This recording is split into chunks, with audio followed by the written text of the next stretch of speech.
You have brains in your head and feet in your shoes. You can steer yourself in any direction you choose. Oh, the places you'll go and the fun to be done, the prizes to be played and the games to be won. Today you are you, and that is truer than true. There is no one alive that is youer than you. According to www.infoplease.org, accessed March 11th of 2020, he purposed his first children's book with a hybrid of Wocket, Woes, Grinches, Bunches and Hunches, Barbaloots, Redfish, Bluefish, and Fox in Socks. My nominee for the American Hall of Fame is Theodore Djezl, better known as Dr. Seuss. I chose Theodore Djezl because growing up, I loved his books. He was the one person that can get me out of reality from my foster family and my family. And he's the one person that could make me laugh through it all.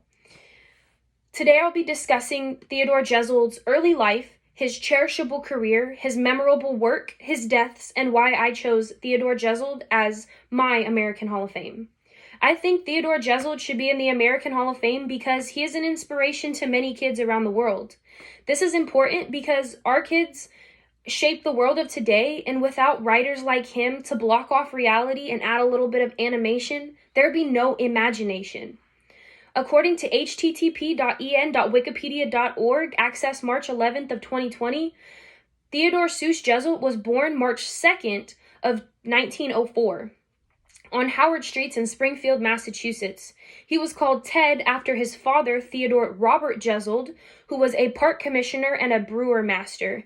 His mother, Henrietta Seuss Djezl, used to chant rhythms to the children at bed. Ted credits his mom for her incredible abilities to create rhythms in which he's became so well known for. According to Donald Pell, in his book Dr. Seuss and Ted Djesl's Never Neverland, Djesl's memories of Millbury Street in Springfield in his youth can be seen in his work. Drawings of Horton the elephant meandering along stream in the jungles of Knoll, for example, is mirroring the watercourse of Springfield's park.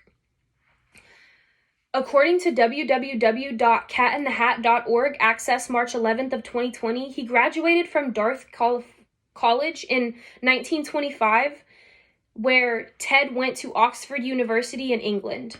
According to intending to acquire a doctorate in literacy is where he met his wife, Helen Palmer, where they eventually married in 1927. They returned to America in the following year for Ted's published cartoon and humorous article in the leading humor magazine in American's Judge. His cartoons were picked by other magazines like Life, Vanity Fair, and Liberty. According to www.npr.org, access March 11th of 2020, Ted developed his ideas for his first children's book in 1936 on vacation.